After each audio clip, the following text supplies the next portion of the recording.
Hello, everyone. Thank you for tuning in to Point of Insanity Game Studios' Geekery in General podcast. I am Al, and today it's time for another 8-bit flashback with Hillsfar for the Nintendo Entertainment System. Now, some of you may remember many episodes ago, episode 16 to be precise, I did an episode about video games that were using Dungeons and Dragons. And I was focusing mainly on some of the console games back in the, like 80s, 90s.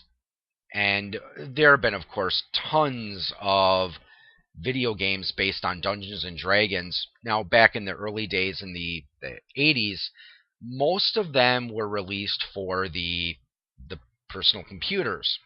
There were a few that made it to the Nintendo, and I know there was at least one that made it to the Sega Master System. And one of the games I mentioned there was Pool of Radiance. And I actually did one of my first flashback episodes was about Pool of Radiance. And it was released by SSI, first for the computers, and then, of course, made its way to the Nintendo Entertainment System. And SSI actually made quite a number of really good Dungeons and Dragons games back in the early 80s, late 80s, early 90s. The Pool of Radiance is the one that always comes to mind, though I know they also did Curse of the Azure Bonds. Eventually, they took the engine they used and they made it into, I believe they did at least one or two Buck Rogers games using the same engine. And they also did a few of them based in Dragonlance as well. And since I didn't have a computer back then, at least not one that really was set up for gaming, I never actually played any of those computer games. I had some friends that had them, and I remember watching them play. So my only real taste of the SSI Dungeons and Dragon games back then was Pool of Radiance for the Nintendo. So go back and take a look at that episode if you have a chance.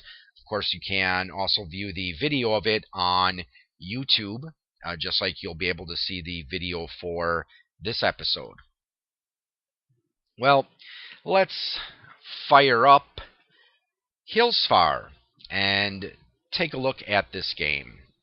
So it was released in like 92 for the NES, though the computer version actually came out quite a bit later, based in the Forgotten Realms. And oh yeah, listen to that rockin' 8-bit tune there.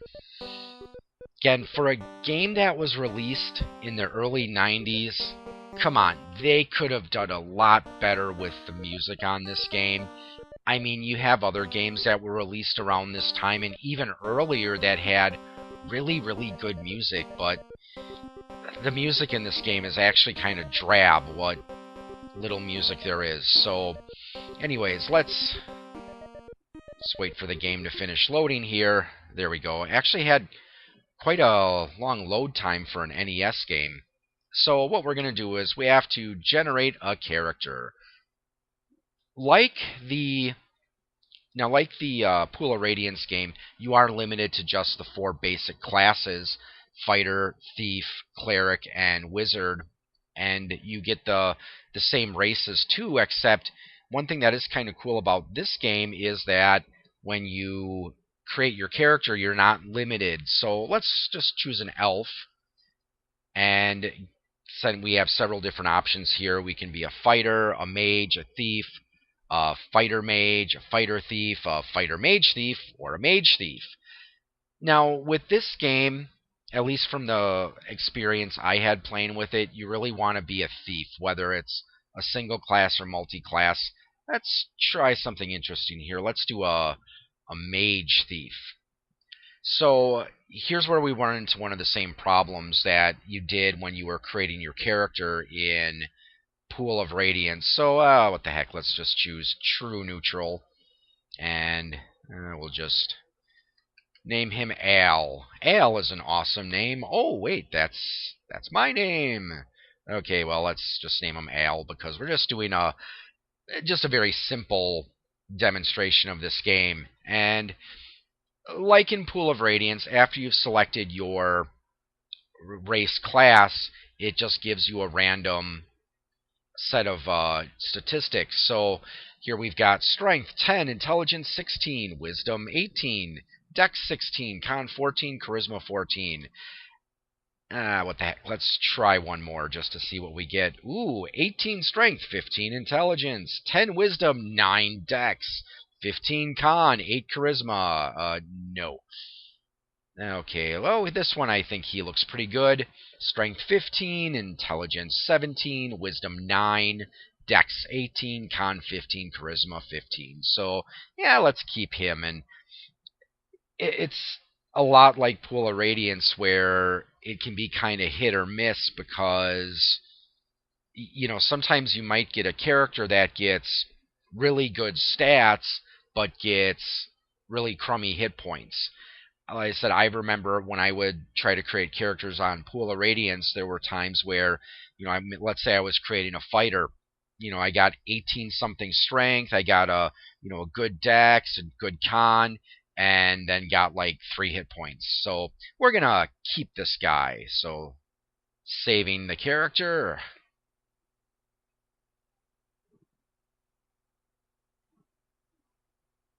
Okay, so ride current character. Oops. Oh, I gotta load him. Oh, yeah, that's right. We gotta load him first. I currently have 19 hit points. I'm in my campsite. No, we don't want to enter because we just came from there. So here's where the game starts. We have a map of the Hillsfar region. Again, that big city is actually Hillsfar. So what you do is you choose where you want to ride. So this is what really sucks because the control is really delayed here, and what you're essentially doing is you're trying to ride your horse to the next destination, and come on, horsey. This, like I said, just the...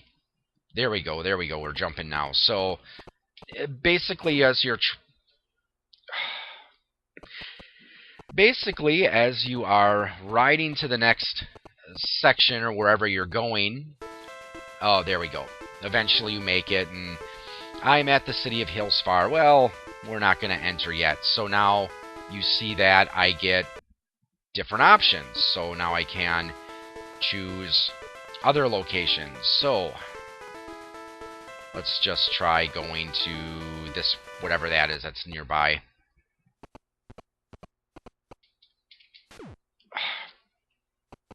At least they could have did some music here. And oh, this is what's so frustrating is that it's just the control on the jumping is delayed, and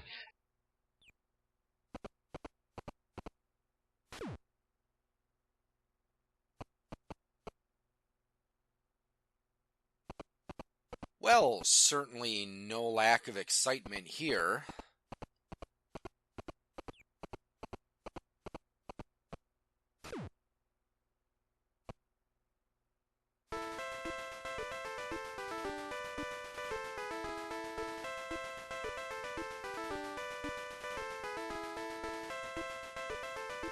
So let's enter the hut. And I have to explore the area before I am discovered. And here's why you really want to be a thief. And if I find a treasure chest... There, okay. Will he pick it? Yes.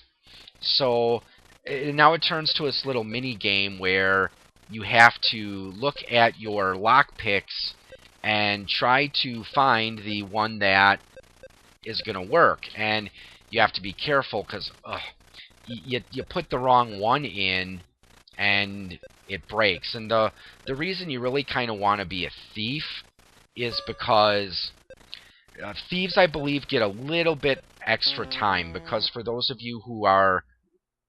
Time ran out because, again, you only get so much time on that. And I think you can go and try again. But you can also try to open it. Oh, okay, don't try to open. Use physical strength.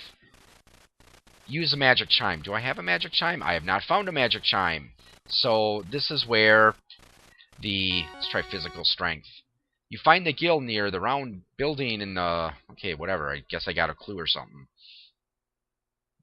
But yeah, like I said, that's essentially how it works when you are finding the chests. You have that little mini game that triggers, and you have to try to.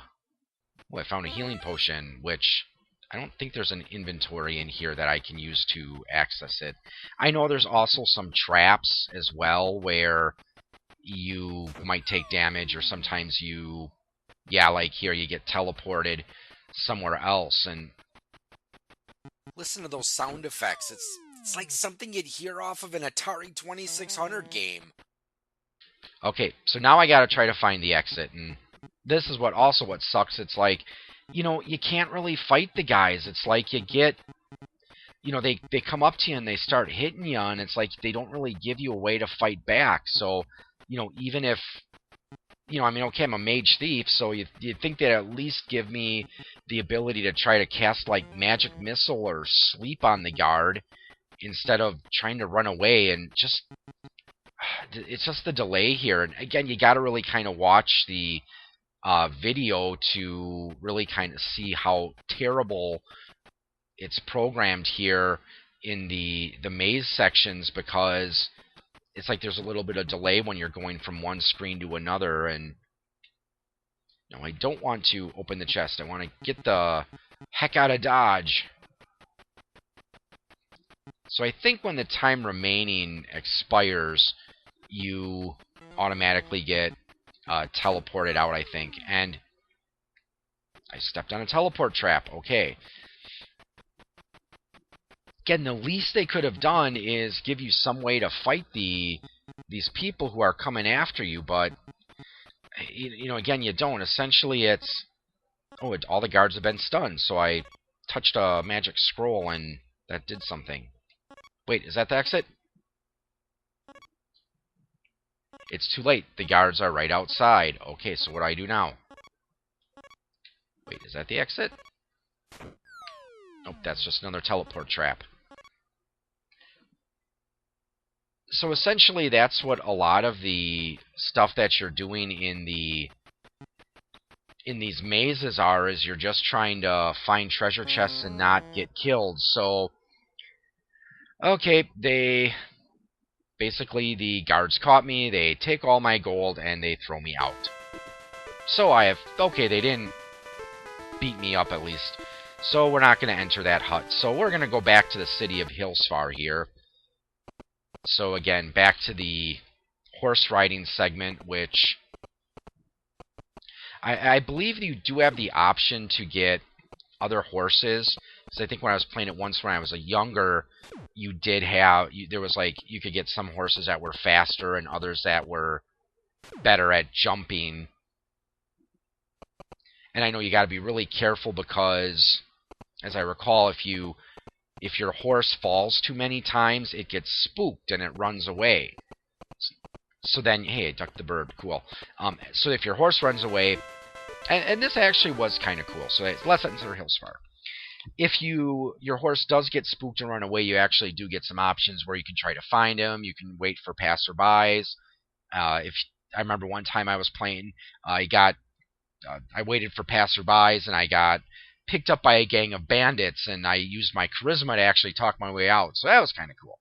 So here we are in the city of Hillsfar. Look at these awesome graphics, huh? So, there's all these doors basically that you got to try to, that you find, and I'm not really sure what all the plot of this game is, because they really don't give you much of a plot. And then the city's divided into several segments. I think there's areas where you can try to enter. But yeah, I mean, it's really kind of hard to tell. I mean, you just have to try to... No. Oh, this control stinks in this game. Now, there are a few points of interest. I know that there is somewhere around here... Yeah, there actually, you can see it right over there to the left. There's a Coliseum where you can get into fights to win gold and XP, I think. And then I know there's also another, the Fighters Guild. So that's on my left, which is over there. I'm trying to search. Okay, no, I don't. Let's go into the Fighters Guild. Oh, no, No, I don't want to try to enter the Fighters Guild, because I think there's also like some sort of archery range that you can go to where the arena.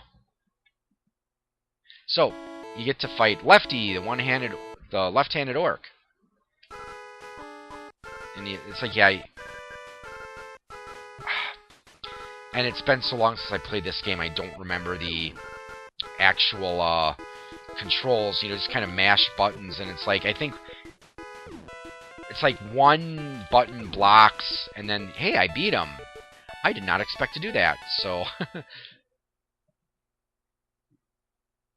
yes, let's quaff a healing potion. Okay, what the heck, let's fight again. And I think you get progressively, yep, now the Minotaur. The Red Minotaur, no one knows his name.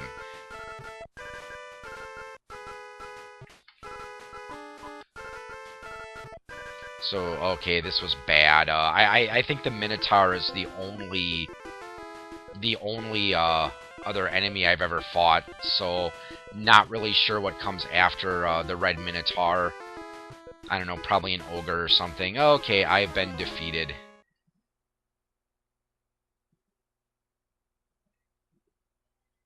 So I guess that's it then. You get thrown out, and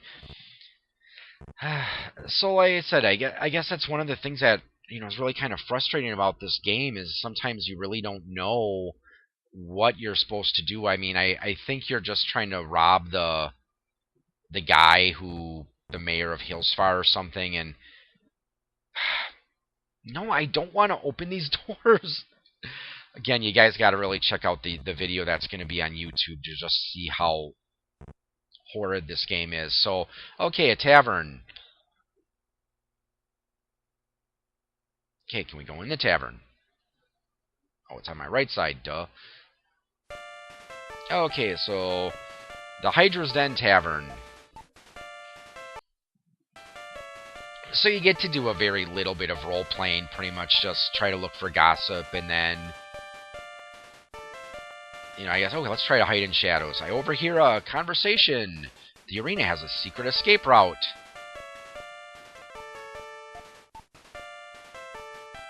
Let's leave the tavern. And other than that, I think there's a couple other points of interest in the town here. I mean, it's pretty much divided into, like, I think 4 sections, and then the Shrine of Tempest. Yeah, Tempest, that actually appeared in the Pool of Radiance too. So, Magic Shop. Yeah, I said I don't really have any gold, so yeah, I think this building in the center, that's supposed to be where you're supposed to do something, I guess, but see if we can break open the door to the castle. Oh, trap cost me 4 hit points. But yeah, it's probably not really much. I've made a very foolish mistake. I have expired.